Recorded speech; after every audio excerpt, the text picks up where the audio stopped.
अन्धस्य ज्ञानाञ्जनशलाकया चक्षुरुन्मीलितं येन तस्मै श्रीगुरुवे नमः। श्रीचैतन्यमनोभीष्टं स्थापितं येन भूतले स्वयं रूप कदा मह्यं ददाति स्वपदान्तिकं। वन्देऽहं श्रीगुरो श्रीयुतापदकमलं श्रीगुरून् वैष्णवांश्च श्रीरूपं साग्रजातं सहगण रघुनाथान्वितं तं सजीवं साद्वैतं सावधूतं परिजनसहितं कृष्ण चैतन्यदेवं श्रीराधा कृष्णपादान् सहगण ललिता श्रीविशाखान्वितांश्च। हे कृष्णा करुणा सिंधु दीनबंधु जगत्पते गोपेश गोपिका कांत राधा कांत नमस्तुते। तप्त कांचन गौरांगी राधे वृंदावनेश्वरी वृषभानुसुते देवी प्रणमामि हरिप्रिये। वाञ्छाकल्पतरुभ्यश्च कृपा सिन्धुभ्येव च पतितानां पावनेभ्यो वैष्णवेभ्यो नमो नमः। जय श्री कृष्ण चैतन्य प्रभु नित्यानंद श्री अद्वैत गदाधर श्रीवासादि गौर भक्तवृंद। हरे कृष्णा कृष्णा कृष्णा हरे हरे हरे राम राम राम हरे हरे। नमो विष्णुपादाय कृष्ण पृष्ठाय भूतले श्रीमते भक्ति वेदांत स्वामी निधि नामिने। नमस्ते सारस्वते देवे गौरवाणी प्रचारिणे निर्विशेष शून्यवादी पाश्चात्य देश तारिणे।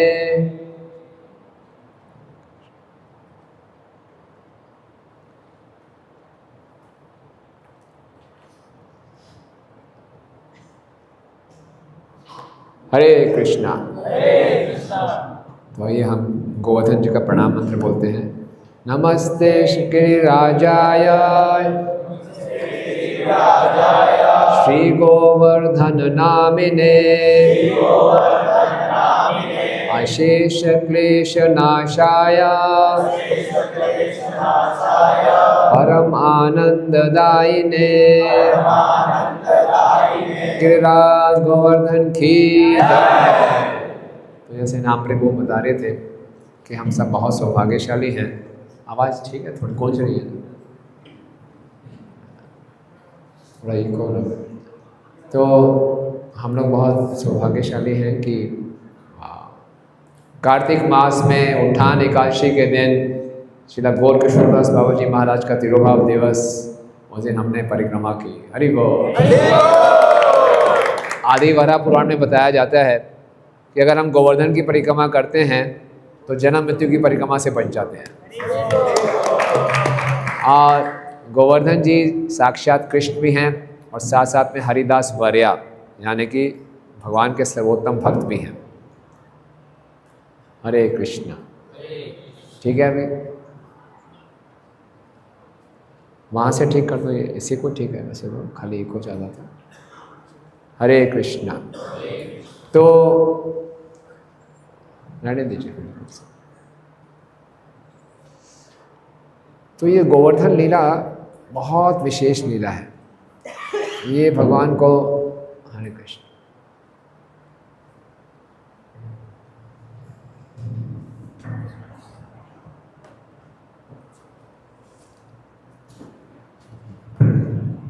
हरे कृष्णा।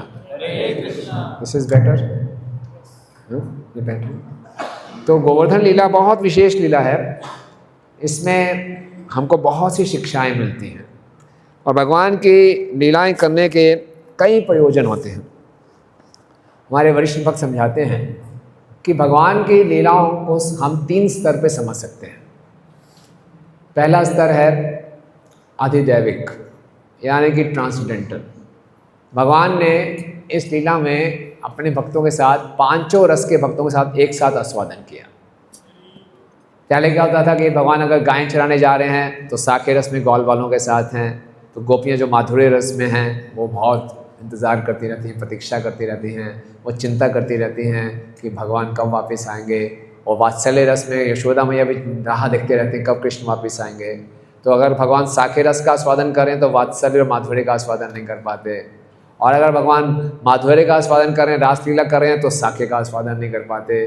जो ग्वाल वाल होते हैं पूरी रात प्रतीक्षा करते हैं कब सुबह होगी, हम कृष्ण के साथ गायें चराने जाएंगे, है ना। गायें भी जो भगवान के साथ दास्य रस में वो भी प्रतीक्षा करती रहती हैं। तो एक साथ पांचों रस के भक्तों का आस्वादन नहीं कर पाते। गोवर्धन लीला में भगवान ने पांचों रस का एक साथ आस्वादन किया। तो ये भगवान का एक अधिदैविक ट्रांसडेंटल कारण है, उस दृष्टि से देख सकते हैं। फिर एक होता है अधिभौतिक। अधिभौतिक मतलब इस लीला से हम क्या प्रचार कर सकते हैं, दूसरों को क्या समझा सकते हैं। तो इसमें भगवान ने स्थापित किया ब्रजवासियों के माध्यम से, अगर मेरी भक्ति करनी है तो अब व्यभिचारिणी भक्ति करनी है एक्सक्लूसिवली। ये नहीं कि कृष्ण की भक्ति कर रहे हैं, साथ देवी देवताओं को भी पूज रहे हैं। भगवान ने बोला नहीं, ब्रजवासी सबसे उन्नत भक्त हैं, उनके द्वारा मुझे सही उदाहरण स्थापित करना है। तो भगवान ने इंद्र का यज्ञ बंद करवाया कि किसी देवी देवता पर निर्भर रहने की आवश्यकता नहीं है, हमें देवी देवताओं को पूरा आदर देना है, लेकिन प्रेम किससे करना है, कृष्ण से। भक्ति किसकी करनी है, कृष्ण। तो भगवान ने ये स्थापित किया, अधिभौतिक कारण है। फिर है अधिदैविक, आध्यात्मिक। आध्यात्मिक मतलब मेरे लिए इसमें क्या सीखने को है, ये बहुत विशेष है। तो इस लीला में किन किन लोगों ने भाग लिया, ब्रजवासी थे और इंद्र थे और गोवर्धन थे, ठीक है ना। गोवर्धन को भी बहुत आनंद आया, भगवान की छोटी उंगली स्पर्श हो रही थी, ऊपर से इंद्र के इतने प्रहार हो रहे थे, गोवर्धन को कुछ भी महसूस नहीं हुआ। जितना मर्जी पूरे वज्र से भगवान ने, इंद्र ने कितने ही पर्वतों के पंख काट दिए थे, लेकिन गोवर्धन को असर ही नहीं हुआ, एक घास का तिनका भी नहीं हिला। पूरा तूफान आया, सब कुछ हुआ, लेकिन गोवर्धन आराम से आनंद में है। क्यों, कृष्ण का स्पर्श हो रहा था। तो वो भी एक ट्रांसडेंटल कारण है। लेकिन जो आध्यात्मिक कारण है कि हमें क्या सीखना है, वो हम इंद्र के चरित्र से सीख सकते हैं। जो इंद्र हैं भगवान के बड़े विशेष भक्त हैं। इस लीला में कोई असुर नहीं है। बाकी लीलाओं में असुर है, अगासुर का वध, बकासुर का वध, अरिष्टासुर का वध, असुरों का वध हो रहा है। और उन असुरों के वध से हमारे आचार्य बताते कौन सा अनर्थ हमारे हृदय में खत्म हो जाएगा। लेकिन इस लीला में कोई असुर नहीं है, सारे भक्त हैं। गोवर्धन भी भक्त हैं और ब्रजवासी भी परम भक्त हैं और इंद्र भी भक्त हैं। लेकिन इंद्र हमें बहुत कुछ सिखा रहे हैं, ठीक है। और जब हम इंद्र के विषय में चर्चा करेंगे तो गलती से भी हमें इंद्र जी के प्रति अपराध नहीं करना। इंद्र जी की स्थिति हमसे बहुत उन्नत है, बहुत उन्नत है ना। क्यों, उनके द्वारा भगवान उदाहरण स्थापित कर रहे हैं कि हमें ऐसा नहीं करना चाहिए ना। जैसे प्रभुपाद बताते हैं, नई नई बहू आए उसको कैसे ठीक करती है सास, बेटी को डांट के, है ना। उसी ढंग से इंद्र के माध्यम से भगवान हमें सिखा रहे हैं, भैया बच के रहना। इंद्र का मान बढ़ा हुआ था, हमें से किसी का मान बढ़ा होगा उसका भागवतम में चर्चा होगी कि रुक्मिणी कृष्णदास का बहुत मान बढ़ा हुआ था, फिर ऐसे भगवान ने भंग किया। नहीं, हमारा तो हमारा मान बढ़ता है, भगवान ऐसे काटते हैं बस, लेकिन उसकी चर्चा शास्त्रों में नहीं होगी। इंद्र जैसी पर्सनैलिटी का भी किसी ढंग से गर्वित हो गए और कैसे भगवान ने उनके साथ डील किया, बहुत कुछ सीखने को मिलता है, बहुत लेसन्स हैं, सुंदर लेसन्स हैं। तो उसकी चर्चा करेंगे क्योंकि उससे हम आइडेंटिफाई कर पाएंगे, राइट। लेकिन हमारी जो यात्रा है, अभी हमारी बुरा ना माने, हमें से अधिकांशता भक्तों की मानसिकता इंद्र जैसे है ना। और दूसरी तरफ ब्रजवासियों की मानसिकता है। हमारे जीवन का लक्ष्य क्या है, हमारी मानसिकता कैसी होनी चाहिए। तो इंद्र की मानसिकता से ब्रजवासियों की मानसिकता की यात्रा है हमारी साधना भक्ति, ठीक है ना। इससे ऊपर उठना है, यानी कि इंद्र की मानसिकता में पूरा जीवन रहना है। हमने अगर भगवत धाम जाना है तो ब्रजवासी बनना पड़ेगा। इंद्र की मानसिकता के साथ भगवत धाम नहीं जा सकते, स्वर्ग लोक तक जा पाएंगे, ठीक है। तो बहुत ज़रूरी है कि इस मानसिकता से हम ऊपर उठें। तो हम जानते हैं कि इंद्र को बहुत गर्व हो गया था और भगवान ने लीला की इंद्र के गर्व का खंडन करना है। भगवान से किसी का गर्व सहन नहीं होता। ऐसा नहीं कि भगवान की ईगो हर्ट होती है। भगवान इंद्र का जो गर्व खंडन कर रहे थे, भगवान इंद्र की रक्षा कर रहे थे। इस लीला में भगवान ने ब्रजवासियों की भी रक्षा की और इस लीला में भगवान ने इंद्र की भी रक्षा की। क्या हुआ? फोकस रखिए। वहाँ क्या है? तो देखिए कलयुग है, इतना डिस्ट्रैक्शन, फुल ऑफ डिस्ट्रैक्शन। थोड़ा सा दिख जाए हम तुरंत डिस्ट्रैक्ट हो जाते हैं। लेकिन अगर हम भगवत धाम जाएंगे कोई डिस्ट्रैक्शन नहीं है, ओनली अट्रैक्शन फॉर कृष्णा। आप केवल कृष्ण है, वहाँ कोई और न्यूज़ है ही नहीं। कृष्ण कृष्ण कृष्ण, कृष्ण ने ये किया, कृष्ण ने ये किया, कृष्ण ने वो किया, हर moment every moment Krishna, no distraction. Okay, तो क्या कह रहे थे? मैं डिस्ट्रैक्ट हो गया। भगवान से किसी का गर्व सहन नहीं होता। भगवान हमेशा अपने भक्तों की रक्षा करते हैं। कौन ते पति जाना ही नाम में भक्ता प्रणश्यति। इंद्र भी भक्त है, ब्रजवासी भी भक्त है। भगवान ने दोनों की रक्षा की। ब्रजवासियों की रक्षा की बाहरी संकट से और इंद्र की रक्षा की आंतरिक संकट से। आंतरिक संकट बाहरी संकट से बहुत ज्यादा खतरनाक था। बाहरी संकट था ब्रजवासियों के पास, तूफान था, ठंडी ठंडी हवाएं चला दी थी, हाथी के बूंद के समान बूंदें गिर रही थी, संवर्धक बादल जो प्रलय के समय इस्तेमाल होते हैं उसका उपयोग हो रहा था। बहुत बड़ा संकट था, लेकिन ब्रजवासियों को पूरा विश्वास था कृष्ण हमारी रक्षा करेंगे। किसी ने नंद महाराज से लड़ाई झगड़ा नहीं किया, आपकी वजह से हमें सहना पड़ रहा है, आपका बेटा बड़ा नादान है, चंचल है, उसकी बात क्यों मानी आपने। किसी ने ऐसा नहीं किया, सबको भगवान की रक्षा सुरक्षा में पूरा विश्वास था। लेकिन उनसे बड़ा संकट था इंद्र का, क्योंकि इंद्र का घमंड बढ़ रहा था, प्राइड आ रहा था, जो कि भक्त के लिए बहुत बड़ी कैलेमिटी है, बहुत बड़ी कैलेमिटी है। क्योंकि इसी प्राइड के कारण, इसी अहंकार के कारण हम लोग अपराध करते हैं, और यही अपराध है जो हमारी भक्ति को ढक देता है ना। बहुत बहुत जन्मों तक हमें प्रेम प्राप्त नहीं होता। बहु जन्म यदि करे श्रवण कीर्तन तदो न पाई कृष्ण पदे प्रेम धन। और बद्ध जीव के अंदर प्राइड क्यों बढ़ता है? प्रभुपाद जी कहते हैं, even a beggar is proud of his pauper, even a pauper is proud of his penny, है ना। किसी का थोड़ा सा, एक भिखारी को थोड़ा ज़्यादा भीख मिल जाए और दूसरे भिखारी को थोड़ा कम मिले, उसका गर्व हो जाता है। मेरी प्लेट में तेरी प्लेट से ज़्यादा है। हम सब का थोड़ा सा कोई हमारी तारीफ कर दे, हमें लगता है मैं तो इससे बेहतर हूँ, ये क्या है ना। We look down upon others, और यहीं से अपराध शुरू होता है। इसलिए बहुत सावधान। इसलिए इंद्र को भगवान रक्षा करना चाहते थे। भगवान चाहते हैं कि इंद्र भक्ति में बना रहे, इसलिए भगवान ने इंद्र की घमंड का हनन किया। इसी ढंग से भगवान हमारा भी चाहते हैं कि हमारी भक्ति बनी रहे, इसलिए हमारे भी भगवान गर्व का खंडन करते रहते हैं। राइट, तो इंद्र की भी रक्षा की भगवान ने, ब्रजवासियों की भी रक्षा की। तरीका दोनों अलग अलग था, ये भगवान की विशेषता है। ओके, तो हम चर्चा करेंगे ये प्राइड के ऊपर कि प्राइड के इफ़ेक्ट्स क्या होते हैं, सिम्टम्स क्या होते हैं, ताकि हम भी पहचान जाए, है ना। कई बार गलतफहमी हो जाती है कि मैं थोड़ा विनम्र ज़्यादा हो गया हूँ और लगता है प्राइड कभी कभी आती है ना। और इफ़ेक्ट्स क्या हैं, सिम्टम्स क्या हैं, दूसरा कारण क्या है, ताकि हम इसको रोक सकें। और तीसरा, इंद्र ने बड़ी सुंदर प्रार्थनाएं की, उससे हम क्या सीखेंगे और कैसे हम इसे निवारण करेंगे। ठीक है, तो पहले प्राइड के क्या क्या इफ़ेक्ट्स होते हैं हम देखते हैं। सबसे पहला इफ़ेक्ट जो प्राइड से या घमंड से होता है, इंद्र को हमने देखा, इंद्र को बड़ा गुस्सा आ गया कि ब्रजवासियों ने यार यज्ञ बंद कर दिया छोटे बालक के कहने पर। इंद्र को लगा ब्रजवासियों का घमंड बढ़ा हुआ है, तो अगर हमारा अहंकार बढ़ा हुआ है तो हमें लगेगा दूसरे का अहंकार बढ़ा हुआ है। इतनी हिम्मत हो गई इनकी यार। देखो, इन नादान गवार, वो कृष्ण को गवार बालक बोल रहे थे, चंचल गवार। कृष्ण कहीं स्कूल में तो गए नहीं थे, उसकी बात पे आके मेरा यज्ञ रोक दिया। कमाल है, इतना घमंड, इनके इतना दुस्साहस। अभी मजा चलाता हूँ। तो ये बहुत खतरनाक है। ओके, जब हमें लगे कि दूसरा मेरे को ऑफेंड कर रहा है, क्रॉस चेक करना चाहिए, कहीं मेरी प्राइड तो बढ़ी हुई नहीं है। होता क्या है, दूसरा सिम्टम प्राइड का, हम बहुत टची हो जाते हैं, छोटी छोटी बात पे नाराज़ हो जाते हैं। दिखते हैं ना भक्त ऐसे कि भी मंदिर आना बंद कर दिया, क्यों? मेरा नाम नहीं लिया, मुझे माला नहीं डलवाई, मुझे आरती नहीं दिखाई।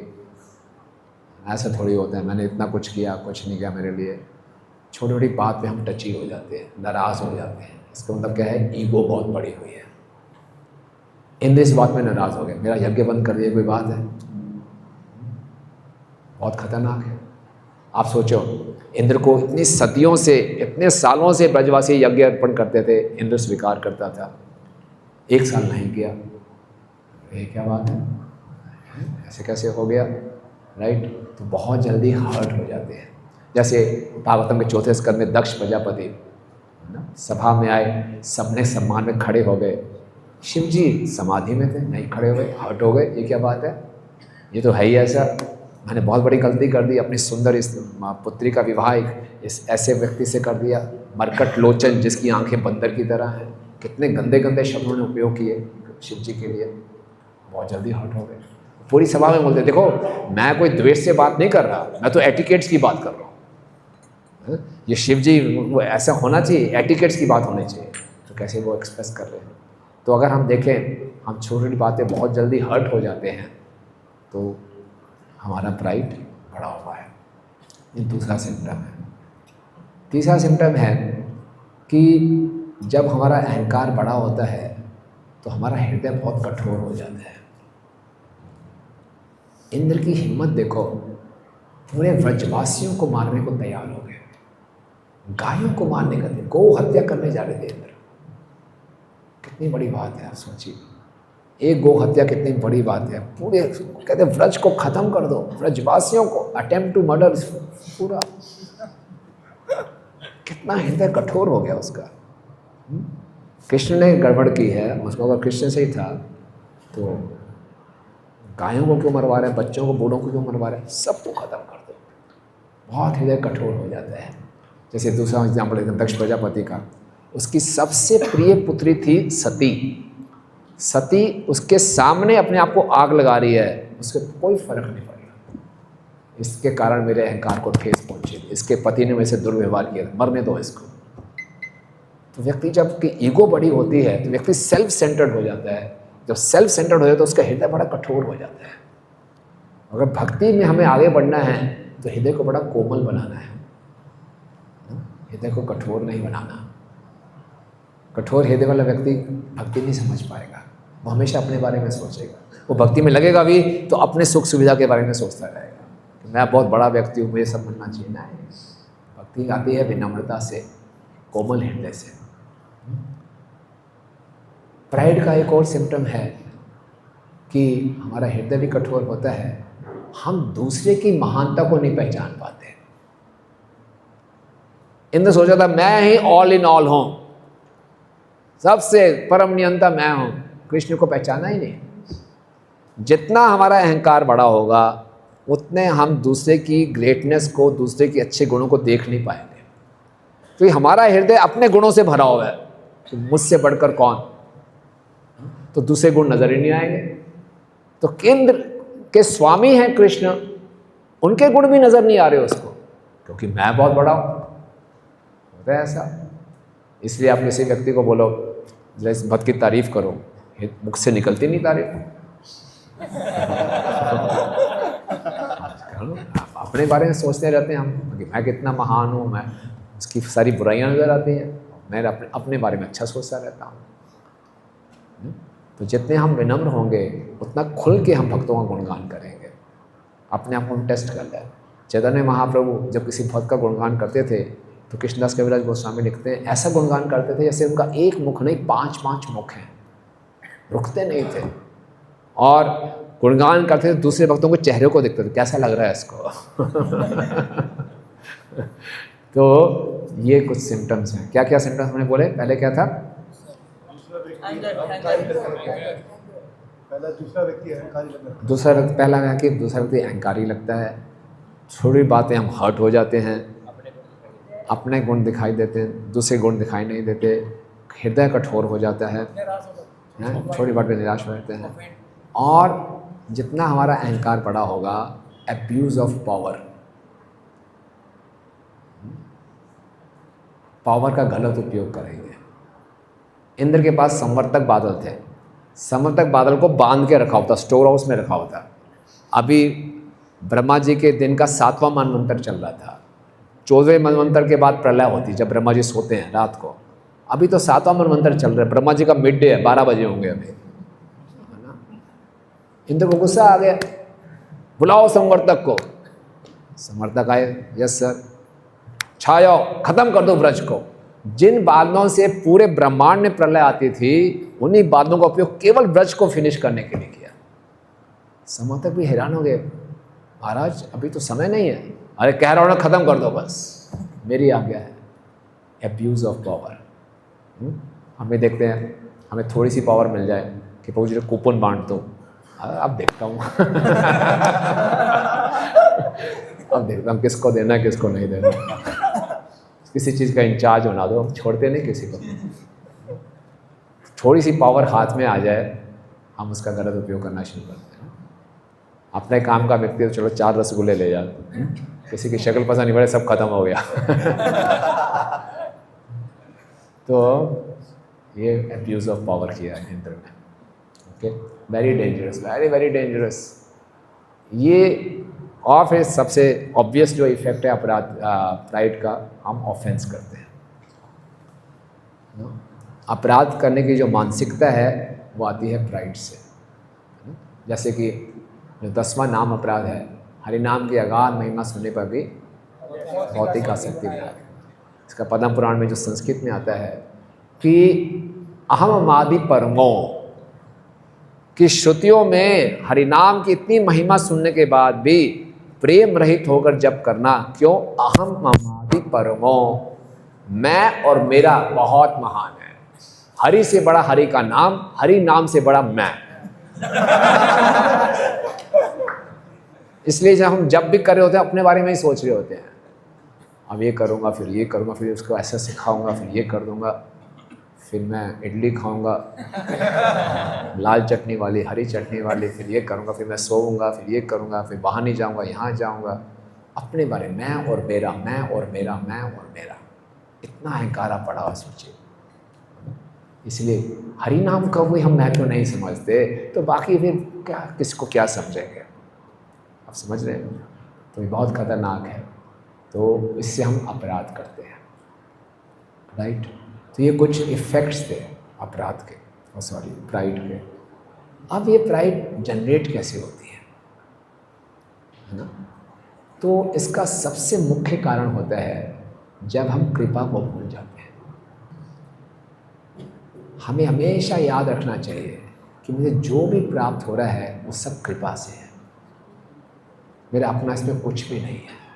मेरे पास धन है, मेरे पास कौशल है, मेरे पास फेम है, बहुत प्रसिद्ध हूँ, जो कुछ भी हूँ मैं, बहुत अच्छा मैं लेक्चर देता हूँ, बहुत अच्छा मैं कीर्तन करता हूँ, जो कुछ भी है सब कृपा से है। जैसे हम इस चीज़ को भूलते हैं, इंद्र इस चीज़ को भूल गया कि मुझे जो शक्ति प्राप्त हो रही है वो कृष्ण से प्राप्त हो रही है, उसको भूल गया, थोड़ा गर्वित हो गया। हमारे साथ भी ऐसा होता है, हम इसको भूल जाते हैं, ओके, और फिर चाहते हैं कि हमें आदर मिले, सब कुछ मिले। एक बार परम पूजनीय गौर किशोर दास बाबा जी, परम पूज्य गौर किशोर महाराज, जो परम पूज्य राधा मोहन साहब महाराज के शिष्य थे, आप में से काफ़ी भक्त उनसे मिले नहीं होंगे। काफ़ी साल हो उनका तिरोभाव हुआ, काफ़ी यंग एज में वो चले गए थे। बहुत सुंदर भागवत कथा करते थे। तो एक बार ये कहीं गुजरात में गए थे, तो इसी मंदिर में भागवत कथा की क्लास थी, बहुत सुंदर क्लास थी। बाद में सब भक्तों ने उनको घेर दिया, तो उस टेम्पल के जो प्रेसिडेंट थे वहीं खड़े हुए थे, तो देखते रहे। बाद में उन्होंने महाराज से अपने दिल की बात कह दी, महाराज मैं भी रोज़ क्लास करता हूँ, मेरे को तो कोई पूछता भी नहीं है, आप आते हैं अपने क्लास की, सब लोग आपका गुणगान कर रहे हैं, अच्छा नहीं लगा, साफ साफ बोल दिया, समझ में नहीं आ रही बात। तो महाराज ने बोला चिंता मत करो, ये लोग मुझे आदर नहीं दे रहे हैं, ये भागवत कथा को आदर दे रहे हैं। अगर आप भी अच्छा भागवत संदेश देंगे उसको आदर मिलेगा, मुझको आदर नहीं मिल रहा। जब मैंने ये शुरू कर दिया कि मुझे आदर मिल रहा है तो मैं गया, मैंने भागवत का संदेश दिया, भागवत का आदर कर लिया। इंद्र को इम्पोर्टेंट पोस्ट मिले थे, वर्षा को नियंत्रित करो, है ना, उस पोस्ट को आदर मिल रहा है। इंद्र को आदर नहीं मिल रहा। कोई भी आएगा उस स्थान पे, उस पोस्ट पे, वो वर्षा को कंट्रोल करेगा, उसको आदर देंगे, उसके लिए यज्ञ करेंगे। ये बोले मैं महत्वपूर्ण हूँ, वो गड़बड़ है। हम ये सोचना शुरू करते हैं। फिर उन्होंने एग्जाम्पल दिया, बोले गांव में एक धोबी था ना, धोबी की बेटी थी, एक गधा भी रखा होता, धोबी की संपत्ति थी। बेटी का विवाह हो गया, घर में वो बेटी लड्डू गोपाल जी की पूजा करती थी। बेटी ने बोला पिताजी को ससुराल में लड्डू गोपाल जी भिजवा दो। तो धोबी ने क्या किया, गधे के ऊपर सिंहासन बनाया, लड्डू गोपाल जी को बिठाया, भेज दिया गधे को। गधा इतना बुद्धिमान था, जानता था कहाँ जाना ससुराल में। तो जब गधा एक गांव से दूसरे गांव में जा रहा था, रास्ते में जितने भी लोग थे, जैसे भगवान बैठे, सब प्रणाम करते थे। गधे को लगा बाबा क्या हाल है, सब प्रणाम क्या बात है, कितने अच्छे लोग हैं। तो वहाँ पहुँच गया ससुराल में, वहाँ बेटी ने लड्डू गोपाल जी रख लिए। जब वापस आ रहा था, वो लड्डू गोपाल जी थे नहीं, अब उसी गांव से फिर निकल रहा था। सोचा फिर प्रणाम करेंगे, कोई प्रणाम कर ही नहीं रहा। गधे हो गए, क्या है, कितना अहंकार बढ़ गया इन लोगों का, प्रणाम ही नहीं कर रहे, पहचाना नहीं क्या मुझे इन्होंने, तो कोई प्रणाम ही नहीं कर रहा, लगता पहचाना नहीं है, भूल गए। तो गधा, सब लोग बैठे हुए थे, उनके बीच में घुस गया, नीचे नीचे मेरे प्रणाम करो, सबने खूब पिटाई की उसकी। तो हमें कभी नहीं भूलना चाहिए। हम हो सकता है कुछ बड़ा काम कर दें भक्ति में, बहुत बड़ा प्रचार कर दें, बहुत भक्त इकट्ठे कर लें, बहुत किताबें बांट दें, बहुत धन इकट्ठा कर लाएं, हाँ, ये नहीं सोचना चाहिए कि मेरे कारण हो रहा है, मुझे सम्मान नहीं मिल रहा। जो कार्य हो रहा है भगवान के गुरु की कृपा से, उसको सम्मान मिल रहा है। ये बड़ी जल्दी हम गलत फहमी हो जाती है। तो इसीलिए कभी भी कृपा को नहीं भूलना चाहिए। और जो भी हमें सम्मान मिल रहा है, इत्यादि मिल रहा है, वो सब उस पोस्ट को मिल रहा है, उस कार्य को मिल रहा है, मुझे नहीं मिल रहा। ठीक है ना। और जो गर्व बढ़ता है हमारा, इंद्र का गर्व इसलिए बढ़ा, इंद्र सोच रहा था कि यज्ञ मेरा अधिकार है। तो हमें जो कृपा प्राप्त होती है, कृपा को हम अपना अधिकार मान लेते हैं। ये कृपा है। हमें रोज प्रसाद मिलता है, हम प्रसाद को प्रसाद नहीं मानते, अधिकार मानते हैं। अरे क्या बना दिया, रोज वही बनाते हो, ये बनाओ वो बनाओ। हम सोचते हैं हमारा अधिकार है भाई, रोज शाही पनीर होना चाहिए, रोज फ्रूट खीर मुझे, रोज टिंडे खिलाते हो, क्या बात है, हमें बैंगन नहीं चाहिए, हमें ये चाहिए। हाँ? नहीं, हमें जो प्राप्त हो जाए उसको प्रसाद के रूप में, प्रसाद है ये, कृपा है, कृपा के रूप में स्वीकार करना चाहिए। हम भूल जाते हैं, रोज हमें वो चीज़ प्राप्त हो तो हम भूल जाते हैं। एक गांव में एक व्यक्ति के पास गाय थी, तो उसको कहीं जाना था, तो उसने अपने पड़ोसी को गाय दे दी कि इसकी देखभाल करना। गाय दूध देने वाली थी, तो पड़ोसी का परिवार बड़ा खुश हो गया, अब तो दूध पिएंगे। ये पड़ोसी जो व्यक्ति था बड़ा समझदार था, वो दूध निकालता था, घर वालों को नहीं देता था, सड़क के कुत्ते को दूध पिलाता था। तो उसकी पत्नी बच्चे लड़ाई करते थे, क्या है, बोले चुप रहो आप। दूध निकालता था गाय से, कुत्ते को पिलाता था, घर वालों को नहीं देता था। 1 महीने के बाद गाय का मालिक आ गया, गाय वापस ले गया। गाय वापस ले गया, कुत्ते ने भौंकना शुरू कर दिया, दूध कहाँ है। मैंने देखा, अगर कुत्ते की जगह आपको दूध पिलाता है, ऐसे आप भौंक रहे होते।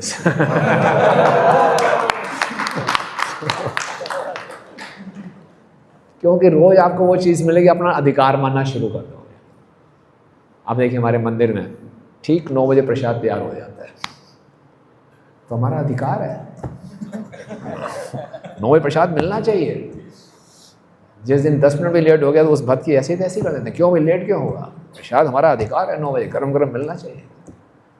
इसको कृपा नहीं मानते, ग्रेटिट्यूड नहीं रखते, कृतज्ञता नहीं रखते कि आप लोगों ने कितनी मेहनत की है, इंश्योर किया कि 9 बजे हमें प्रसाद मिल जाए, हमारा समय वेस्ट ना हो। समझ रहे हैं बात आपको। तो छोटी छोटी बातें हैं और हम इसको बिल्कुल इग्नोर करते हैं, तभी अहंकार में रहते हैं। हम देखते नहीं कौन कितनी मेहनत कर रहा है, किसकी कृपा से हमें प्राप्त हो रहा है, हमें जो मिल रहा है वो मेरा अधिकार है। बहुत गलत है। इंद्र ने सोचा यज्ञ करना है ब्रजवासियों में, मेरा अधिकार है, वो भूल गया। भोक्ताराम यज्ञ तपसाम सर्वलोकम महेश्वरम, जितने भी यज्ञ उसका मुख्य उद्देश्य विष्णु की प्रसन्नता, उसने सोचा नहीं मेरी प्रसन्नता, ये मेरा अधिकार है। और जब उन्होंने नहीं किया उसको गुस्सा आ गया। अब देखिए, अगर एक व्यक्ति आप हैं, रोज व्यक्ति आपके पास आए, आपको प्रणाम करे, आपको बड़ी माला डाले, आपका गुणगान करे, उसका रोज का यही शेड्यूल है, है ना। और एक दिन आया बिना माला डाले, बिना प्रणाम किए, बिना आपका गुणगान के सीधा चला गया। हमें कह रहे हैं बड़ा अहंकार बढ़ गया है इसका। हम अपना इसका अधिकार मान लेते हैं कि इसको करना ही चाहिए ये। आप समझ रहे हैं? तो जो हमें फैसिलिटीज़ मिलती हैं उसको भूलना नहीं चाहिए, कृपा है। हम सोचते हैं ये हमारा अधिकार है, ओके, और उसके हम यूज्ड टू हो जाते हैं। जैसे एक छोटे बच्चे को बहुत ज़्यादा फैसिलिटीज़ दे दो, वो पफ्ड अप हो जाता है। जैसे हम ट्रेन में जा रहा था एक बारी, तो मैंने सोचा आराम से रेस्ट करेंगे ट्रेन में, तो छोटा बच्चे पेरेंट्स साथ में थे, इतना शोर मचाया उसने है क्योंकि उसको यूट्यूब देखने की आदत है। तो उससे था यूट्यूब देखना मेरा अधिकार है, और ट्रेन में सिग्नल आ नहीं रहा था। वो थोड़ी देर चलता था यूट्यूब, फिर बंद हो जाता था, वो रोता था। अब क्या करें, सिग्नल कहाँ से लाए? क्यों? उसकी आदत डाल दी, उसको यूट्यूब एक्सपोज करके। घर में होता होगा तो देखते देखते बोले मेरा अधिकार है, यहाँ भी यूट्यूब आनी चाहिए, क्यों नहीं आ रही? हम उसको कौन समझाएं सिग्नल? बोले चाहिए, वो रो रहा है, पूरी रात रोता रहा। तो हमें जो फैसिलिटीज़ मिलती हैं उस फैसिलिटीज़ को अपना अधिकार से मानना शुरू कर देते हैं, तो उससे हमारा गर्व बढ़ता है। एक और कारण हमारा अहंकार बढ़ने का होता है स्पेशलाइजेशन। कई बार अपने आप को बहुत स्पेशलिस्ट मान लेते हैं किसी फील्ड में, है ना, कि मैं इस फील्ड में बहुत स्पेशलिस्ट हूँ, एआई में बड़ा स्पेशलिस्ट हूँ, सॉफ्टवेयर में बहुत स्पेशलिस्ट हूँ, कुकिंग में बहुत स्पेशलिस्ट हूँ, ड्रेसिंग में बहुत स्पेशलिस्ट हूँ, तो मेरे समान कोई नहीं है, ऐसा लगता है हमें, तो अहंकार बढ़ जाता है। स्पेशलाइजेशन करना गलत नहीं है, लेकिन उस स्पेशलाइजेशन की आड़ में अपने को अहंकार में बढ़ाना बड़ा गलत है। नहीं भाई, प्रभुपाद जी कहीं टूर पे जा रहे थे, तो एक माता जी ने जर्नी के लिए प्रसाद बनाया, समोसे बनाए। तो प्रभुपाद किचन में आ गए, समोसा देखा, प्रभुपाद ने एक समोसा टेस्ट किया, अच्छा लगा, दूसरा लिया, तीसरा खा लिया। माता जी बड़ी खुश हो गई। तो माता जी ने बड़े प्रेम से प्रभुपाद से पूछा, Prabhupada who is your favourite cook? Prabhupada ने बोला no one, myself only. तो उन्होंने सीधा अहंकार काटा। तो कई बार हमें लगता है कि मैं बहुत स्पेशलिस्ट हूँ किसी फील्ड का, मेरे से बढ़कर कोई होगा नहीं, तो उसमें हमारे अहंकार बढ़ते हैं, राइट। और कारण होता है कि हमें अगर कोई फैसिलिटीज़ मिलती हैं तो हमें उसको शेयर करना चाहिए। हम शेयर नहीं करते हैं तो सोचते मेरा एक्सक्लूसिव राइट है इसके ऊपर। हमें हमें बाई चांस भगवान की कृपा से, हमारे प्रारब्ध कर्मों से हमें बहुत धन मिल रहा है, बहुत यश मिल रहा है, कुछ कौशल है हमारे अंदर, तो जो हमारे को प्राप्त हो उसको हम शेयर करें। ये मेरा नहीं है, सबका है, बांटें उसको, ये भगवान का दिया हुआ है, इसको बांटें। अपने पास तक रखते हैं तो बोले मेरा ही है और मैं इसको भोग करूँगा, और ये मेरा अहंकार बढ़ाता है, तो उसको हम शेयर करें। तो ये कुछ कारण थे अहंकार के इफेक्ट्स और अहंकार के कारण कैसे हुआ, ओके। ये हमें कुछ सटल लेवल पे चर्चा है। अब जब इंद्र ने देखा कि 1 सप्ताह हो गया और कुछ भी नहीं हुआ, बल्कि फेस्टिवल हो रहे हैं, इंद्र ने अपने स्पाइस भेजे, देखो कितनी दुर्दशा हुई। बोले कोई दुर्दशा नहीं, वहाँ तो आनंद में है सब। और ब्रजवासी 1 हफ्ते के लिए ना खा रहे हैं, ना पी रहे हैं, ना सो रहे हैं, आनंद में है। इससे क्या सीखने को मिलता है? ब्रजवासी हमें क्या सिखा रहे हैं? अगर हम अपने माइंड को कृष्ण में एब्जॉर्ब कर लें, इस संसार की कोई परिस्थिति हमें विचलित नहीं कर सकती। सारा खेल माइंड का है। इसलिए प्रभुपाद जी ने बोला है Krishna consciousness is the training of the subtle body.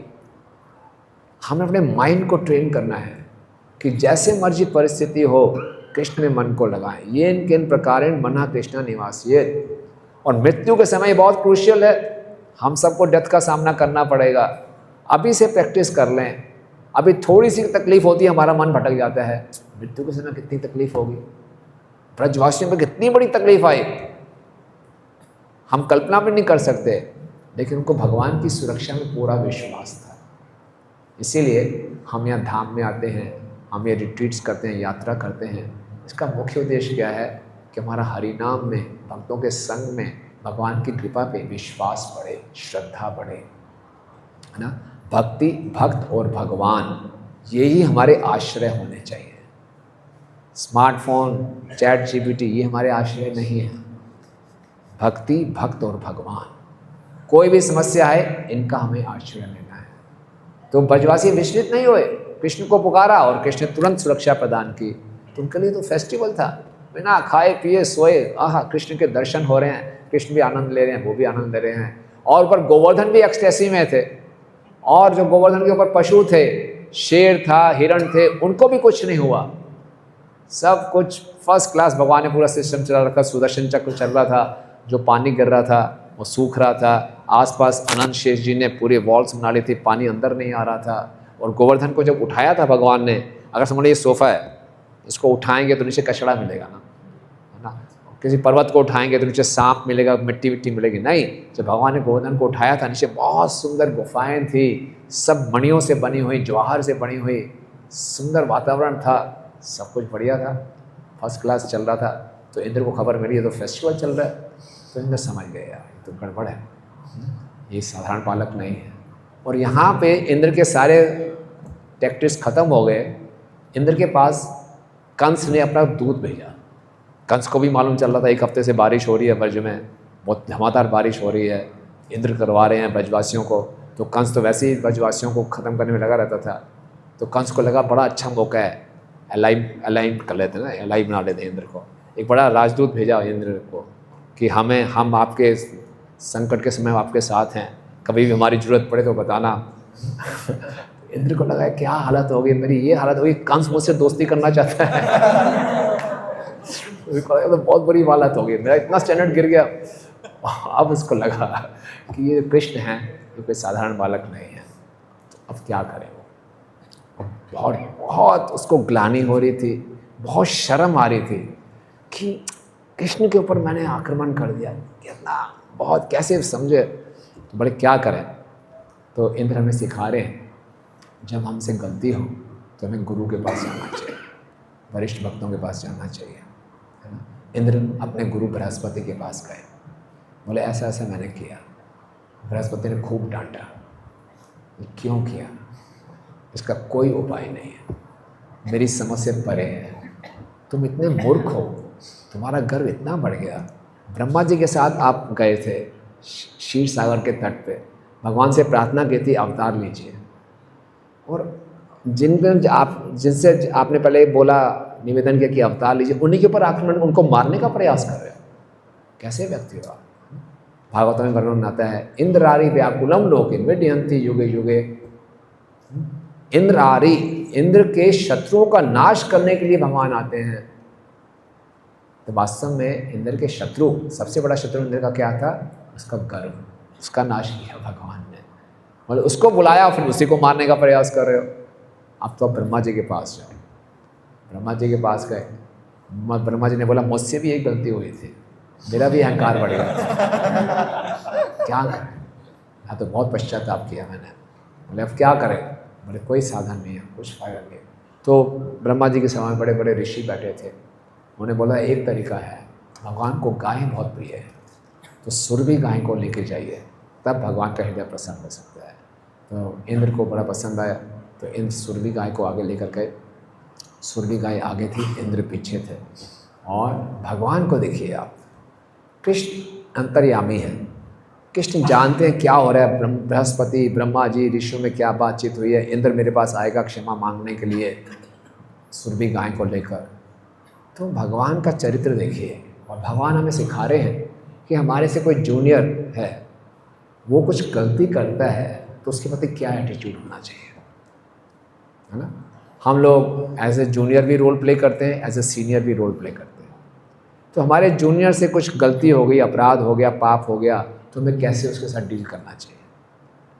तो भगवान को मालूम था इंद्र आने वाला है, भगवान ने ये नहीं सोचा अब मज़ा चखाऊंगा इसको, मुझे गवार बोला था, हैं मुझे अनपढ़ बोला था, अब दिखाऊंगा, अब आया ऊँट पहाड़ के नीचे, अब इसकी ऐसी तैसी करता हूँ। नहीं नहीं नहीं, भगवान ने कहा कि इंद्र क्षमा मांगने आ रहा है, तो भगवान सब ग्वाल बालों से दूर एक एकांत स्थान पर चले गए।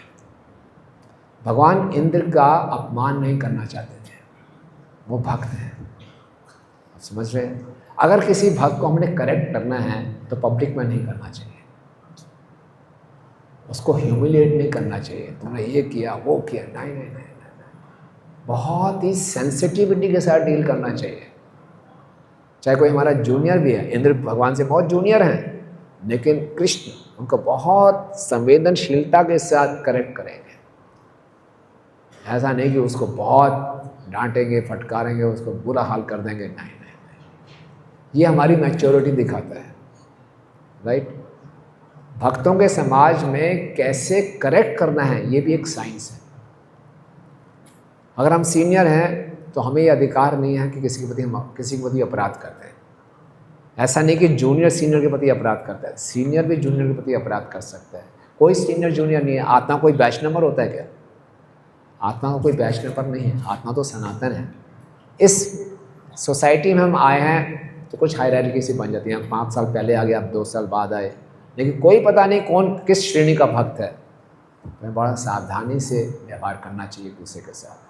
तो भगवान बड़े एकांत स्थान पे गए और सुरभि गई आगे गई थी और इंद्र पीछे पीछे थे। सुरभि को देखकर भगवान बहुत प्रसन्न हुए। अब इंद्र की थोड़ी हिम्मत बढ़ी।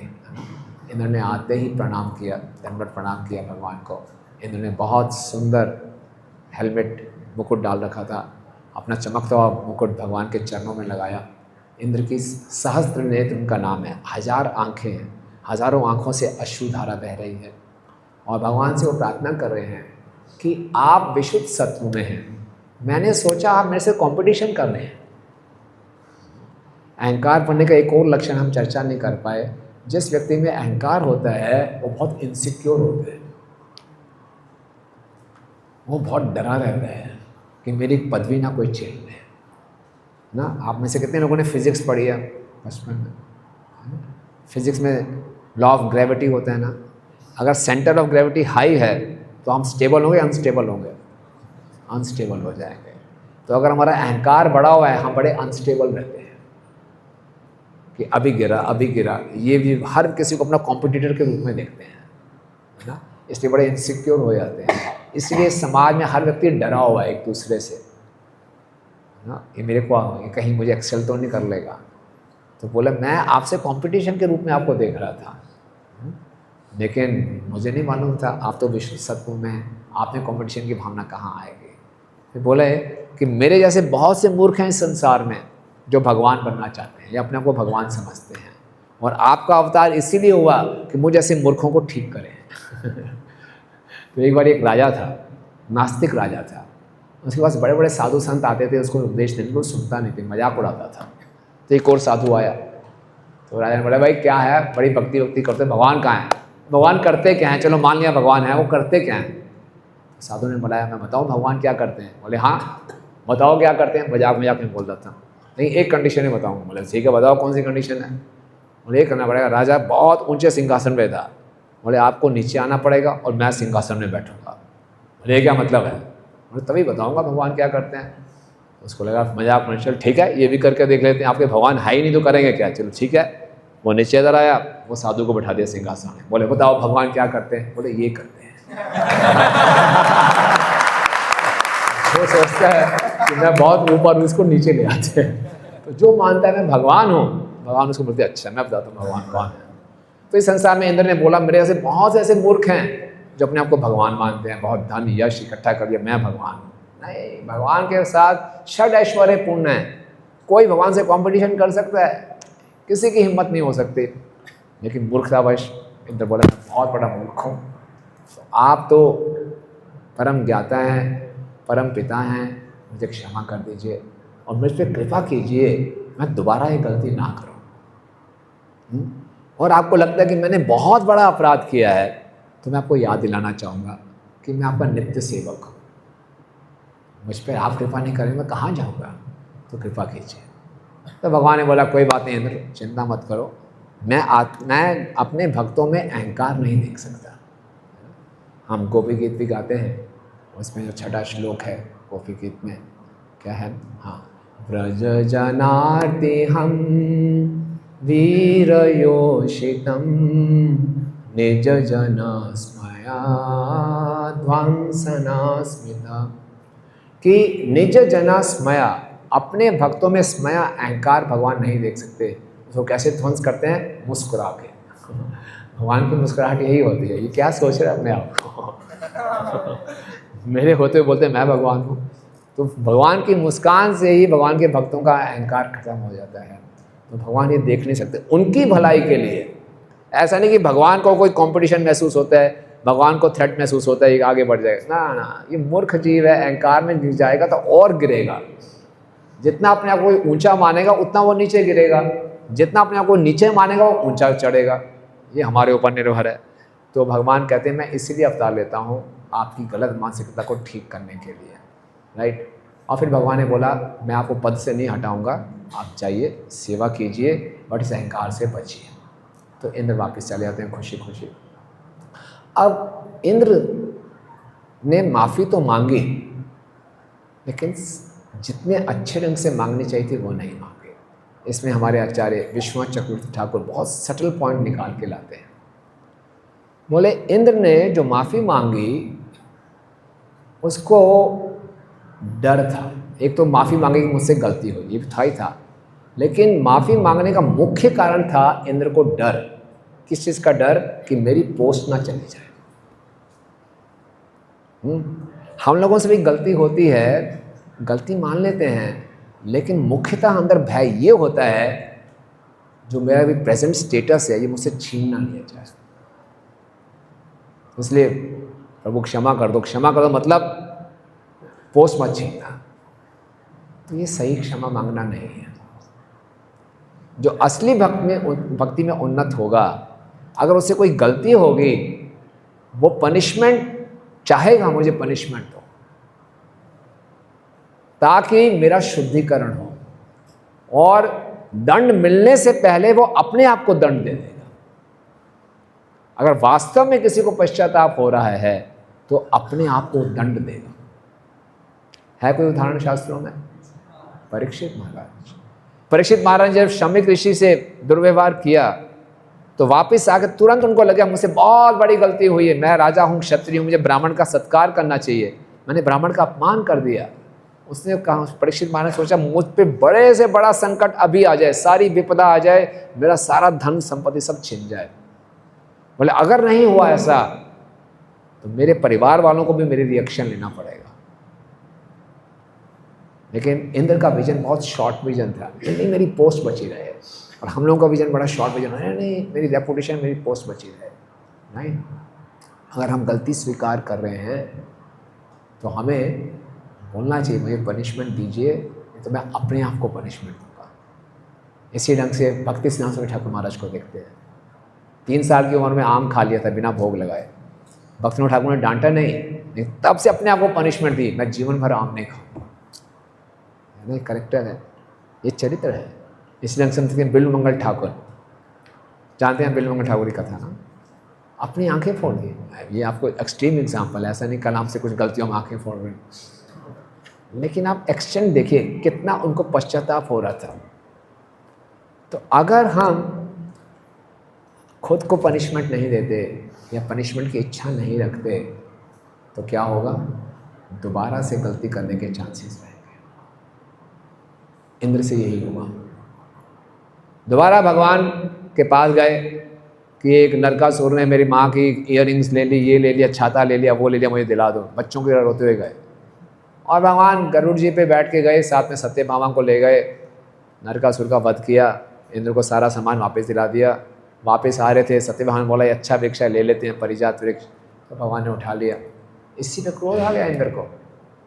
भगवान कृष्ण से युद्ध कर लिया कि आपकी हिम्मत कैसे हुई मेरे स्वर्ग से एक पेड़ चुराने के लिए। भगवान ने क्या बात है, क्या भक्ति है। क्यों? इंद्र का जो पश्चाताप था कंप्लीट रूप से जेन्युइन नहीं था, डीप नहीं था। तो अगर हमसे कोई गलती होती है तो दंड लेने से या अपने आप को दंड देने से घबराना नहीं चाहिए। ऐसा नहीं करेंगे तो दोबारा से गलती होने के चांसेस रहेंगे। समझ रहे हैं बात? क्योंकि होगी अगर दोबारा गलती करना बहुत बड़ी बात है, इसलिए पहले से ही मैं अपने आप को दंड देता हूँ। ओके, सो इंद्र क्या बता रहे हैं कि हमसे कोई गलती हो, अपराध हो, सबसे पहले उसको रिकग्नाइज करना चाहिए, हाँ मुझसे हुआ। ओके, रिकग्नाइज करने के बाद उसको रिपेंट करना चाहिए, राइट। मैंने उसको रिपेंट करने का तरीका क्या है, अपने आप को पनिशमेंट देना या पनिशमेंट मांगना, क्षमा मांगना, फिर रेक्टिफाई करना चाहिए उस गलती को। और रिमेंबर, हमेशा याद रखना चाहिए मुझसे गलती हुई थी। होता क्या है, अगर मुझसे कोई गलती हुई, थोड़ी सी मैंने पनिशमेंट दी, सब ठीक हो गया, लेकिन मैं अपनी गलती को भूल जाऊंगा। भूलना बड़ा आसान है हम सबके लिए। संसार में रहते हैं, फिर से हमारी कुछ अचीवमेंट्स होंगी, फिर से हमारा लोग गुणगान करेंगे, मैं अपने को समझने लगूँगा हाँ मैं बहुत विशेष हूँ, और जो मैंने गलती की है उसको मैं भूल जाऊँगा। गलती को रिपीट नहीं करना, लेकिन भूलना जरूर, याद जरूर रखना है। ना रिपीट करना है ना भूलना है। ओके, ये हम करें, ये हमारे लिए सेफ्टी है। हम सबसे गलतियां होंगी ही होंगी। बद्ध जीव का एक लक्षण है टू कमिट मिस्टेक्स। हमसे गलतियां होंगी ही होंगी, लेकिन गलती जब हो जाए तो हमें उसको पहचानना है, उसके लिए जेन्युइन रिपेंटेंस करनी है, उसको रेक्टिफाई करना है, और उसको कभी भूलना नहीं है। उससे हमारे पाँव ज़मीन पे रहेंगे। लेकिन बहुत जल्दी हमारे पाँव उड़ जाते हैं हवा में, और एक बार हवा में उड़ गए तो हम पता नहीं क्या क्या कर सकते हैं।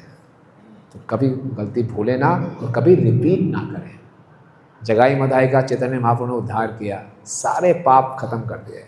जगाई मधाई को महाप्रभु ने आलिंगन किया, महाप्रभु का स्वर्णिम शरीर काला हो गया। महाप्रभु ने बोला मैंने आपके सारे पाप ले लिए हैं, लेकिन अब दोबारा पाप मत करना। और जगाई मधाई नहीं सोचा वाह हरी बोल हो गया, सारे पाप खत्म हो गए, बढ़ गया। नहीं, वो तुरंत बोल रहे थे नहीं हमें कुछ करना है। मधाई बहुत पश्चाताप कर रहे थे, मैंने नित्यानंद प्रभु के ऊपर आक्रमण किया, कितना नित्यानंद प्रभु ने माफ़ कर दिया। नहीं नहीं नहीं, मुझे कुछ सजा चाहिए। वो नित्यानंद प्रभु के पास गए, मुझे कुछ, मैंने इतना बड़ा पाप किया, मैंने आप पे आक्रमण कर दिया, आपने मेरी रक्षा की।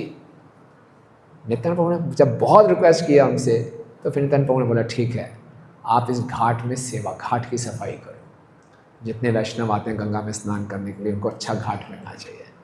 तो प्रतिदिन वो सफाई करता रहे, एक बार सफाई की चलो ठीक है ये पाप खत्म हो गया। नहीं, अपने आप को याद दिलाता रहा मैं बहुत बड़ा अपराधी हूँ, उसको साफ किया।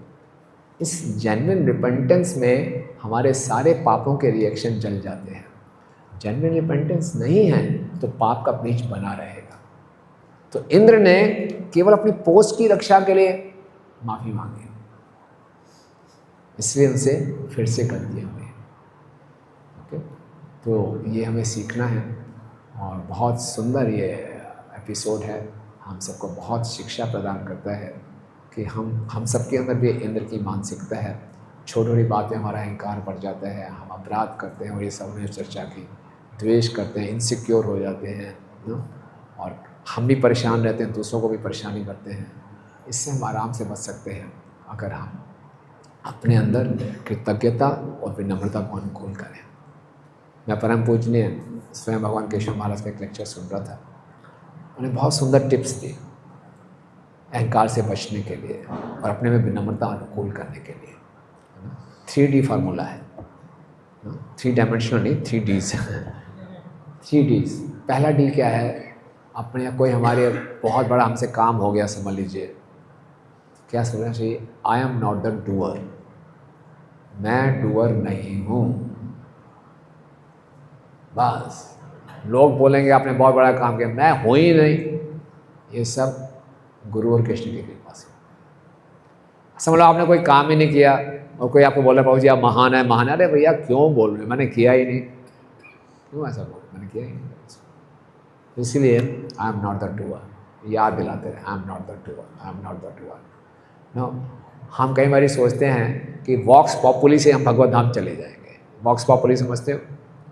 वॉक्स पॉपुली प्रभुपाद यूज़ करते थे कि जितने लोग सर्टिफिकेट दे देंगे ना, आप बहुत अच्छे हैं, बहुत अच्छे हैं, बहुत अच्छे हैं, मैं दिखाऊंगा, देखो जी इतने लोगों ने सर्टिफिकेट दिया तो भगवत धाम ले जाओ। नहीं नहीं नहीं, ये लोकतंत्र नहीं है कि इतने लोग मेरे फॉलोवर हैं, इतने लोग मुझे बोल रहे हैं मैं अच्छा भक्त हूँ, कैसे नहीं जाऊँगा। नहीं नहीं नहीं, उस पर निर्भर नहीं करता। लोग जो हमारी तारीफ करते रहें, हमें जानना चाहिए कि मैं कौन हूँ। अगर लोग समझो हमारी तारीफ कर रहे हैं तो हमें मुस्कुराना है, भैया नहीं मालूम तो मैं कौन हूँ, आई एम नॉट द डूअर। और लोग हमें क्रिटिसाइज़ करें तभी बोलना चाहिए अरे ये तो कुछ भी नहीं है, आपको नहीं मालूम मैंने क्या क्या पाप कर रखे हैं, मेरे हृदय में कितना कचरा भरा हुआ है। ठीक है ना? तो ये सही फॉर्मूला है, हमेशा हम स्थिर रहेंगे भक्ति में। आई एम नॉट द डूअर। दूसरा है कि क्या था, आई डोंट डिजर्व, मैं डिजर्व नहीं करता। इंद्र सोच रहा था I am the doer, I deserve this यज्ञ, आई डोंट डिजर्व। एक बार परम पूज्य गोपाल कृष्ण सिंह महाराज को उनके गुरु भाई का फ़ोन आया, उन्होंने पूछा Maharaj how are you? Maharaj बोला better than I deserve to B.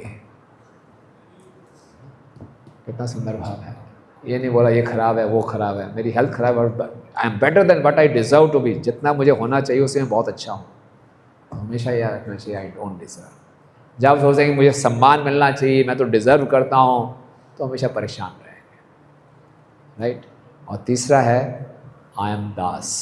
हमेशा याद दिलाएं कि मैं हमेशा दासों का दास हूँ। इंद्र ये भूल गए थे कि मैं दास हूँ। इंद्र सोच रहे थे मैं ऑल इन ऑल हूँ, मैं परम बॉस हूँ। ओके, तो ये तीन चीज़ें हम याद रखेंगे तो इंद्र की मानसिकता से हम बच सकते हैं। और हमें ब्रजवासियों की मानसिकता को अनुकूल करना है। ब्रजवासियों की क्या मानसिकता है? ब्रज का मतलब होता है चलना। किसके हिसाब से चलना? कृष्ण की योजना के अनुसार चलना। ब्रजवासियों की अपनी योजना थी, इंद्र के लिए यज्ञ करेंगे। कृष्ण आए, क्या कर रहे हो, बंद कर दो। कृष्ण ने कर्म मीमांसा सिद्धांत दिया, तो नंद महाराज कन्विंस हो गए। फिलॉसफी से नहीं, प्रेम से। या बालक कह रहा मान जाते हैं। कितना बड़ा खतरा मोल ले लिया, कितना बड़ा खतरा। वो वैश्य हैं, वर्षा पर निर्भर करते हैं। नंद महाराज ने समझाया भी, फिर भी कृष्ण कहते हैं नहीं बंद कर दो। ठीक है, बंद कर देंगे। फ्लेक्सिबल। तो ब्रजवासी बनना है तो हमें अपने माइंड को फ्लेक्सिबल बनाना पड़ेगा। अभी मेरा माइंड बहुत रिजिड है, जो मैंने सोच लिया वैसे ही करूँगा। नहीं, मैं तो केवल गुरु साधक शास्त्र के अनुसार चलूँगा। जैसे वो भी आदेश देंगे अपने आप को वैसे मोल्ड कर लूँगा। तो कृष्ण ने बोला बंद कर दो, बंद कर दिया। बाद में प्रॉब्लम भी आई, तो ऐसा नहीं कृष्ण को बोला क्या करवा दिया, मरवा दिया आपने यार फालतू में। नहीं नहीं, कृष्ण रक्षा करो। कृष्ण ने रक्षा की, और कितना आनंद आया सबको। इसीलिए हमारे सारी योजनाएं भगवान विफल करते हैं कई बार हमें टेस्ट करने के लिए। और हम भी देखें हमारी सटल बॉडी कितनी रिजिड है। आजकल लोग जिम में जाते हैं ना, एक्सरसाइज करते हैं कि बॉडी फ्लेक्सिबल हो जाए। तो कृष्णा कॉन्शियसनेस है सटल बॉडी को फ्लेक्सिबल बनाने के लिए। कैसे बनेगी फ्लेक्सिबल? आप योजनाएं बनाएंगे, होंगी नहीं योजनाएं।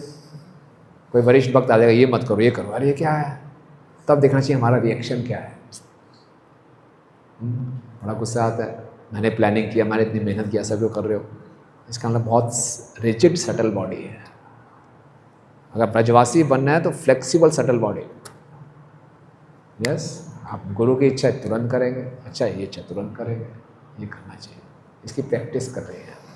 ये साधना भक्ति मतलब खाली 16 माला 4 नियम नहीं है, ये बेसिक्स हैं। ये अच्छे ढंग से करेंगे तो हमारा माइंड फ्लेक्सिबल होगा। लेकिन नोट करते रहना है कि मुझे फॉल्स ईगो से रियल ईगो की तरफ जाना है। इंद्र दिखा रहा है फॉल्स ईगो, ब्रजवासी दिखा रहे हैं रियल ईगो, और हमारी यात्रा फॉल्स ईगो से रियल ईगो की तरफ है। तो हमें इंद्र के लक्षणों को छोड़कर ब्रजवासियों के लक्षणों को जीवन में अनुकूल करना है। लेकिन हम चाहते हैं नहीं जी, हम इंद्र की मानसिकता से ब्रजवासी बनना चाहते हैं। हाइब्रिड मॉडल, आजकल हाइब्रिड का ज़माना है कि इंद्र की मानसिकता रहे और ब्रजवासी बनो। संभव है? नो। तो अगर ब्रजवासी बनना है तो हमें सटल बॉडी, अपने मन को इतना फ्लेक्सिबल बनाना पड़ेगा कि जैसे आदेश आए अपने आप को मोल्ड कर दें, खुशी खुशी मोल्ड कर दें। Anything and everything for Krishna. कुछ भी और हर हद तक जाने को तैयार है ब्रजवासी, वो हमने करना है। ये अचानक नहीं होगा, ये प्रैक्टिस इस जीवन में हो या कहीं जीवन लगाएंगे। मन तो वही चलेगा हमारा, ग्रॉस बॉडी को छोड़ते रहेंगे, मन चलता रहेगा। तो कितना मन को इस जीवन में फ्लेक्सिबल बना लेंगे, अगले जीवन में वहाँ से शुरुआत होगी। तो सारा कृष्णा कॉन्शियसनेस मन को प्रशिक्षित करने के लिए है। तो हमेशा अपने आप को भक्तों के संग में रखें। कई बार हमारा अहंकार इसलिए भी बढ़ जाता है, अभी ये कारण ध्यान में आया कि हम अपने आप को अपने जूनियर्स में घेर के रखते हैं। जो हमेशा हमारी आरती उतारते रहते हैं। उनका कर्तव्य है, वो सही है, वो उनकी गलती नहीं है। वो बोलते हैं प्रभु जी अब मेरा जीवन बचाया, मैं बहुत बुरी आत्मा, ठीक है बचाया, ठीक है मैं माध्यम बन गया। लेकिन अगर हम इक्वल्स का और सीनियर्स का संग नहीं कर रहे तो अहंकार बढ़ जाएगा। हमें लगेगा इतने लोग बोल रहे हैं, सच्ची होगा? सब थोड़ी झूठ बोलेंगे। मेरे यूट्यूब पे इतने लाइक्स आ रहे हैं, इतने फॉलोवर्स हैं, सब बोल रहे हैं, वाह वाह कर रहे हैं, तो कुछ तो बात ठीक हो, कुछ तो इसमें होगा ना। तो इसीलिए हमेशा अपने आप को कोशिश करनी चाहिए वरिष्ठ भक्तों का संग लें, इक्वल्स का जरूर संग करें। क्योंकि हो सकता है आप बहुत बड़ा प्रोग्राम करके आ रहे हो, लोग आपको गुणगान कर रहे हैं, वापस भक्तों के संग में आएंगे वो सीधा लेवल कर देते हैं। क्या गंदगी मचा के चले गए आप, इसको ठीक करो पहले। तो अच्छी बात है, भक्त लोग बिना पूछे हमारी बहुत सी सेवा करते हैं। क्या? ईगो काटते हैं हमारी। तो हो सकता है भक्तों के संग में कुछ डिस्कम्फर्ट हो, ईगो हर्ट हो, इसको सहन कर लेना चाहिए, हमारे सुधार के लिए। भगवान हर भक्त के जीवन में बताऊँ कैसे रक्षा करते हैं। यहाँ तो भगवान ने इंद्र के जीवन में पर्सनल इंटरफेयर किया, हमारे जीवन में भगवान पर्सनल इंटरफेयर नहीं करते। हमारा इंद्र वाला स्टेटस नहीं है, किसी भक्त के माध्यम से इंटरफेयर करवाते हैं। चलो इसकी ईगो कटवानी है, इसको एक से दूसरे की ईगो कटवाते, दूसरे उसकी ईगो कटवाते हैं। सब एक दूसरे को पॉलिश कर रहे हैं। आयुर्वेद में एक दवाई है जिसका नाम है साफी, सुना है आपने? कैसे होती है पीने में वो? उसका पर्पस क्या होता है? खून साफ करना। तो हम सबके जीवन में भगवान ने एक एक साफी छोड़ रखी है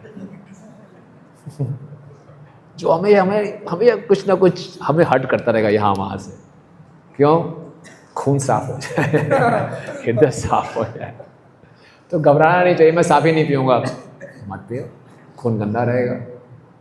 वो सटल बॉडी को ट्रेन कर रहा है, फ्लेक्सिबल हो जाओ, सहन करना सीखो, विनम्र बन जाओ। तो ये ऐसे सर्कमस्टांसेस को वेलकम करना चाहिए। भक्ति सिद्धांत स्वामी ठाकुर महाराज बताते हैं कि बीवेयर ऑफ फ्लैटरर्स, जो कि बहुत तारीफ करें बड़े सावधान हो जाओ, खतरा है। और बोले भक्ति सिद्धांत स्वामी ठाकुर महाराज को एक ब्राह्मण थे जो उनकी बहुत क्रिटिसाइज़ करते थे, हमेशा निंदा करते रहते थे।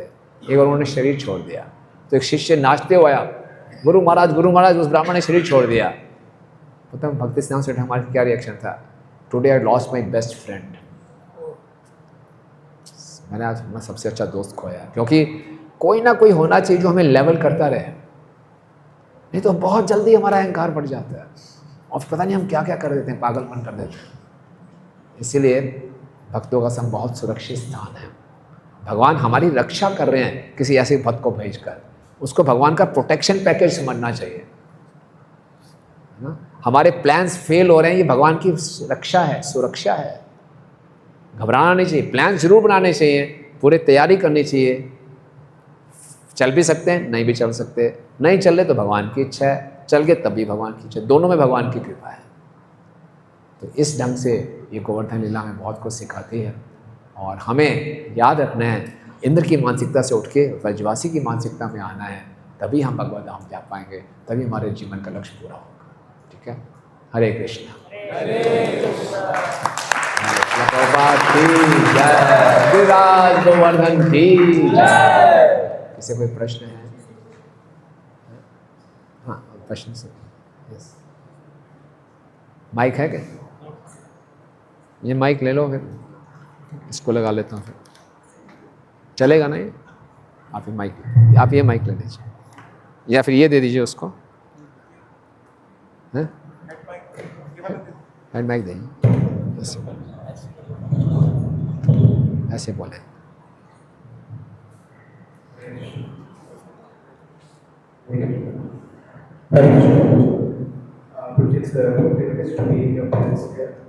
मुझे जैसे आप ट्राइड के बारे में बता रहे थे, पिछले लेक्चर से रिलेट कर पा रहा था, जिसमें आप बता रहे थे कि जब हम संस्था से जुड़ते हैं तो हमें एक टाइटल मिलता है टास्क का, और धीरे धीरे जैसे हम ज़्यादा टाइम स्पेंड करते हैं तो हम अपने आप को प्रभु समझना शुरू कर देते हैं, और धीरे धीरे हम अपने आप को महाप्रभु समझना शुरू कर देते हैं। तो इस तरह से जब हम लोग इसमें आते हैं तो एक एटीट्यूड धीरे धीरे बच्चे की उसे प्राथमिकता मिलनी चाहिए, उसे प्रायोरिटी मिलनी चाहिए। जो दासत्व का एटीट्यूड है वो कुछ टाइम के लिए आता है, बट उसमें भी बहुत ज़्यादा अप्स एंड डाउन्स होते हैं। तो इसको लाइफ में किस तरह से बनाए रखें इस एटीट्यूड? Thank you. बहुत अच्छा प्रश्न है कि हम यहाँ दास बनने आए थे, लेकिन धीरे धीरे बॉस बन जाते हैं, बॉसों के बॉस बनना शुरू कर देते हैं, और कोई हमें दास कह के पुकारता नहीं है, सब प्रभु प्रभु कह के पुकारते हैं। फिर प्रभु जी कहते हैं, बहुत हम सोचते हैं हम प्रभु ही हैं, स्वामी ही हैं, तो बहुत खतरा है। इसीलिए हमेशा कैसे दास की भावना में रहें, ये सब कृपा से होगा। गुरुदेव कृपा बिंदु दिया, करो ही दासे तृणापेक्षा अतिहीना, सकले सहने बल दिया करो, यजमाने स्प्रियाहीना। बिना कृपा के नहीं होगा। इसलिए यहाँ पर आए हैं वृंदावन में, गोवर्धन में, यही प्रार्थना करें कि मैं अपने अंदर दासों के दासों का दास का भाव अनुभव कर सकूँ। प्रभुपाद कहते हैं this is the top most achievement.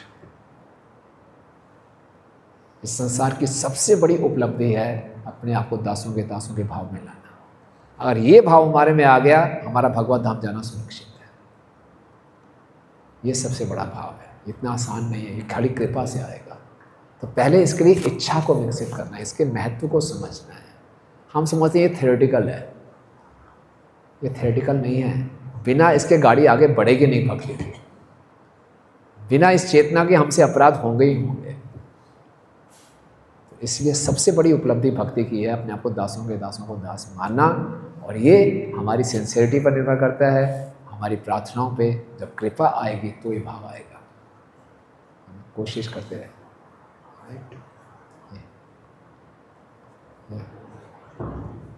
कब तक लेने हैं प्रभु क्वेश्चन?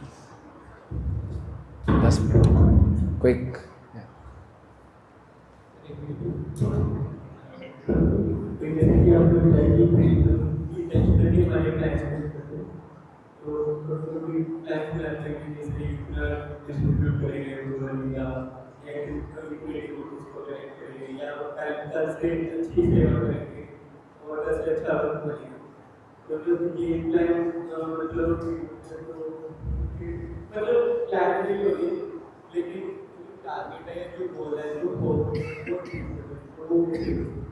गोल पूरा नहीं होता टारगेट लेके। हाँ, तो भगवान चाहते हैं और मेहनत करो और अपने आप को डोअर ना मानो। कर्मण्येवाधिकारस्ते मा फलेषु कदाचन। प्लान जरूर बनाएं। हमारे गुरु महाराज कहते थे work as if everything depends on you, but for results everything depends on Krishna. And pray as if everything depends on Krishna. Work as if everything depends on you and pray as if everything depends on Krishna. काम में मेहनत पूरी करें, लेकिन परिणाम के लिए भगवान से प्रार्थना करें, जो वो देंगे उसको स्वीकार करें। ठीक है ना? Thank you.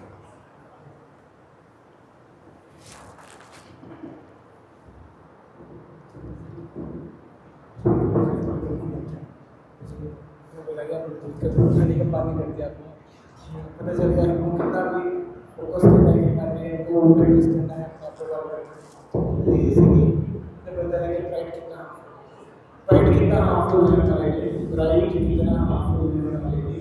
तो सिंपली ऐसा लगता है कि और बहुत सारे प्रैक्टिस होते हैं, क्योंकि वर्ष में चलना है कुछ नहीं चलना, बहुत प्रैक्टिकल समझते हैं कि इसको करने के लिए बहुत टाइम लगेगा, पूरी लाइफ लग जाएगा, तो मुश्किल रहता है हमारे लिए।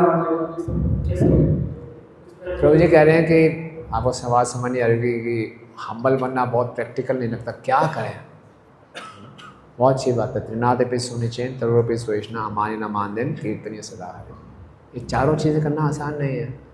3 से नीचे, पेड़ से या सहनशील, मान दे, मान एक्सपेक्ट ना करें, लेकिन चारों अनुकूल हो जाएंगी अगर हम एक आखिरी लाइन पकड़ लें, कीर्तनीय सदा हरे। तो जैसे मर्जी परिस्थिति है, कोशिश करें हमेशा कीर्तन करते रहें। कीर्तन मतलब गुणगान, भक्तों का, भगवान का, हरि नाम का गुणगान करते रहें। तो जितना गुणगान करते रहेंगे, कीर्तन में लगेंगे, ये चारों क्वालिटीज़ हमारे में विकसित होंगे। ठीक है ना? सो कीर्तन is a process, right? Genuine कीर्तन, भगवान जेन्युइन हम गुणगान करें, राइट?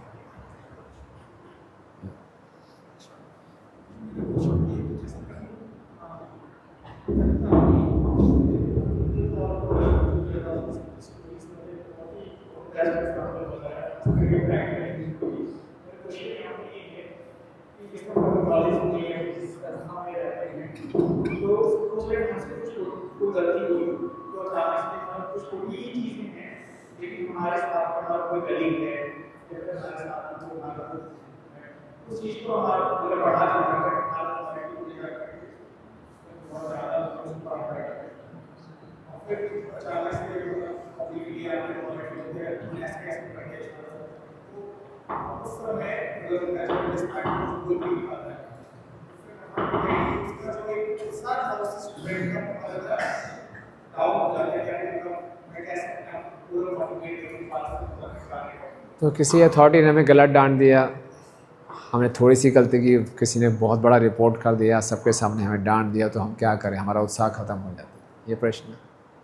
तो सारा भक्ति में आगे बढ़ने का, अपने अच्छे गुणों को विकसित करने का उत्साह खत्म हो गया।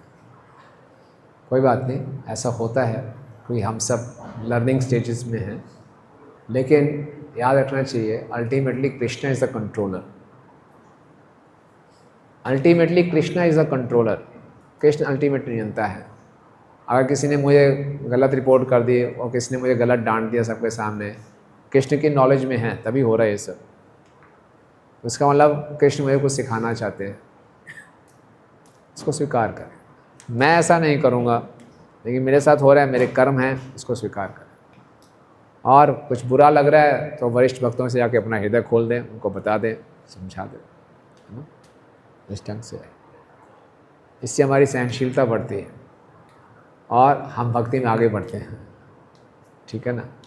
ये प्रतिकूल परिस्थितियाँ ही हमें ज़्यादा स्ट्रांग बनाती हैं।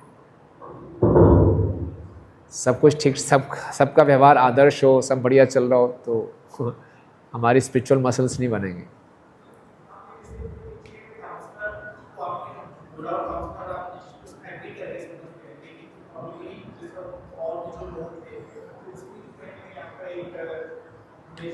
कोई ख़राब नहीं होता, चिंता मत करो। अगर आप जेन्युइन हैं, सिंसियर हैं, कृष्णा विल एंश्योर कि आपकी कीर्ति स्थापित होगी, चिंता मत कीजिए। भगवान करने वाले हैं ऐसा, ठीक है ना। उस चक्कर में नहीं फंसना कि मैं अपनी इमेज को अब ठीक करूँगा, कैसे, अपने आप ठीक होगा। आप सिंसियरली प्रोसेस को फॉलो कीजिए। कृष्णा विल एंश्योर, कृष्ण का नाम है कि कीर्ति वर्धनम, भक्तों की कीर्ति को बढ़ाते हैं, इसकी चिंता मत कीजिए, ठीक है ना। प्रभुपाद जी जब ब्रज में आए, बहुत से प्रभुपाद के गुरु भाइयों ने उनको क्रिटिसाइज़ किया, ब्रजवासियों ने क्रिटिसाइज़ किया, प्रभुपाद ने परवाह नहीं की, जो ठीक काम था स्वीकार कर लिया।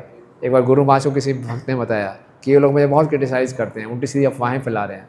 गुरु महाराज ने बोला कोई बात नहीं, अगर इसमें कुछ सच है तो अपने आप को सुधार लो, अगर झूठ है तो रहने दो, बस ठीक है। अगर उसमें कुछ सच्चाई है तो अपना स्वीकार कर, अपने को सुधार लूँगा, झूठ है तो छोड़ो, इत्तेफाक क्यों।